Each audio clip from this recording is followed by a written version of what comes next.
Ilusões. Richard Bach, capítulo 1. Houve um mestre que veio à Terra, nascido na Terra Santa de Indiana, criado nos Montes Místicos depois de Fort Wayne. O mestre aprendeu sobre este mundo nas escolas públicas de Indiana e, ao crescer, em seu ofício de mecânico de automóveis. Mas o mestre conhecia outras terras e outras escolas, de outras vidas que tinha vivido. Lembrava-se disso e, lembrando-se, tornou-se sábio e forte, de modo que outros viram a sua força e o procuraram, em busca de conselhos. O mestre acreditava que tinha o poder de ajudar a si mesmo e a toda a humanidade, e, acreditando, assim era para ele, de modo que outros viram o seu poder e o procuraram, para curar de seus problemas e suas doenças.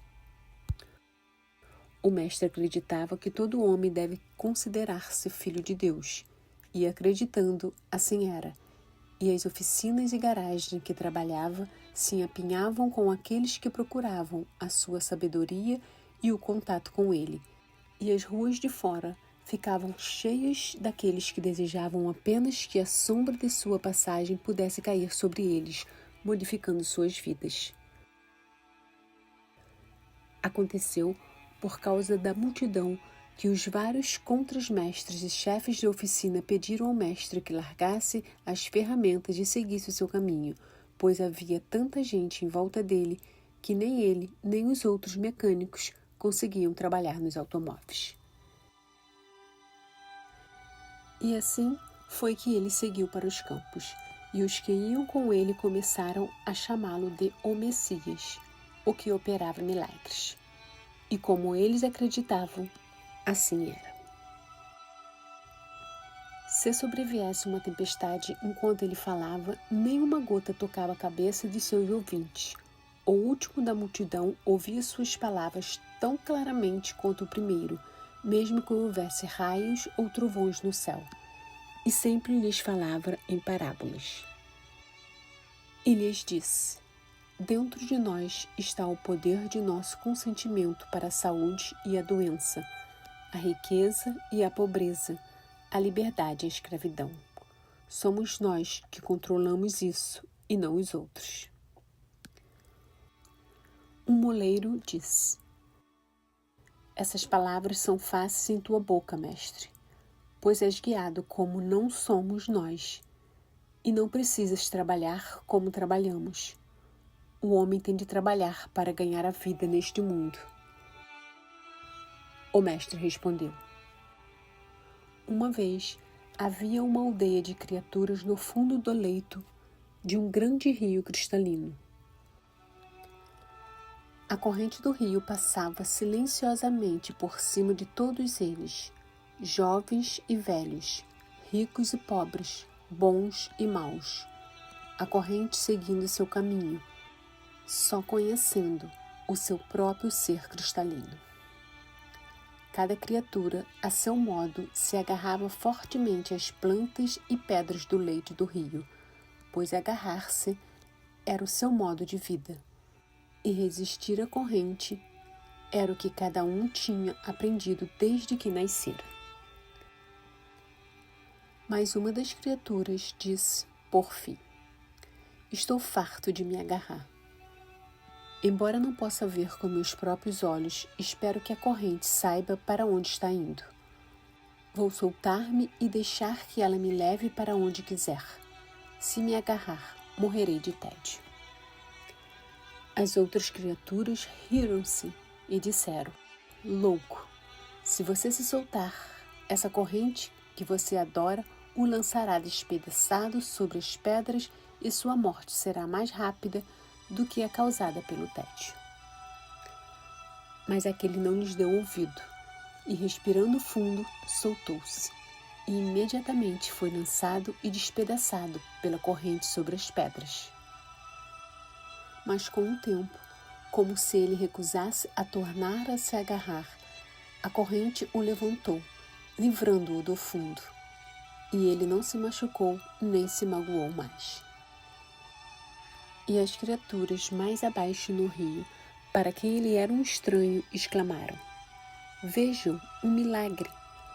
Uma criatura como nós, e no entanto voa. Vejam, é o Messias que chegou para nos salvar. E aquele que foi carregado pela corrente disse: Não sou mais Messias do que vocês. O rio tem prazer em nos erguer à liberdade, se ousarmos a nos soltar. O nosso verdadeiro trabalho é essa viagem, essa aventura. No entanto, cada vez exclamavam mais Salvador, enquanto se agarravam às pedras. Quando tornaram a olhar, ele se fora, e eles ficaram sozinhos inventando lendas sobre um Salvador. E quando viu que a multidão cada vez o seguia mais de perto, mais terrível do que nunca, quando viu que insistiam para que ele os curasse sem descanso e sempre os alimentasse com seus milagres, e aprendesse por eles e vivesse suas vidas, foi sozinho para o topo de um morro e rezou. E disse em seu íntimo: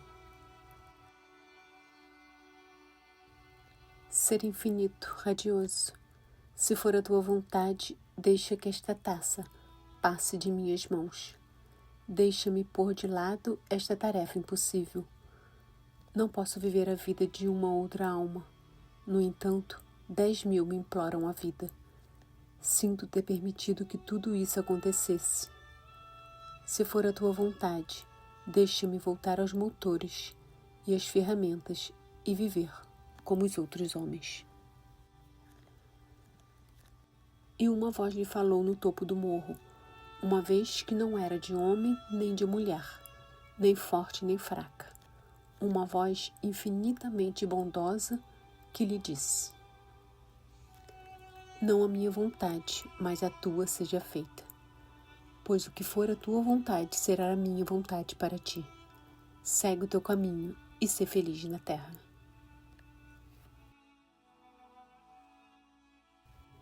E ao ouvir aquilo, o mestre alegrou-se, deu graças e desceu de cima do morro cantarolando uma cançãozinha de mecânico. E quando a turba o atormentava com seus males, implorando que os curasse, aprendesse por eles, os alimentasse constantemente com sua compreensão e os divertisse sempre com suas maravilhas, ele sorriu para a multidão e disse amavelmente: Eu desisto. Por um momento, a multidão ficou muda de espanto. E ele lhe falou: Se um homem dissesse a Deus que o que queria mais que tudo era auxiliar o mundo sofredor, fosse qual fosse o preço para si, e Deus lhe respondesse o que devia fazer, o homem deveria fazer o que lhe era ordenado? Pois claro, mestre, exclamaram. Devia ser para ele um prazer sofrer as torturas do próprio inferno se Deus lhe pedisse. Não importa quais fossem essas torturas, nem a dificuldade da tarefa? Seria uma honra ser enforcado, uma glória ser pregada a uma árvore queimado, se fosse isso que Deus pedisse, disseram eles. E o que fariam vocês? Perguntou o mestre à multidão. Se Deus lhe falasse diretamente em pessoa e dissesse: Ordeno que sejas feliz no mundo, enquanto viveres. O que fariam, então? E a multidão calou-se, e nenhuma voz ou som foi ouvido sobre os morros e pelos vales. E o mestre disse: No caminho de nossa felicidade encontraremos o conhecimento para o qual escolhemos esta vida. É assim que aprendi hoje e prefiro deixá-los agora para seguirem o seu caminho. E seguiu o seu caminho no meio da multidão e voltou ao mundo dos homens e dos motores.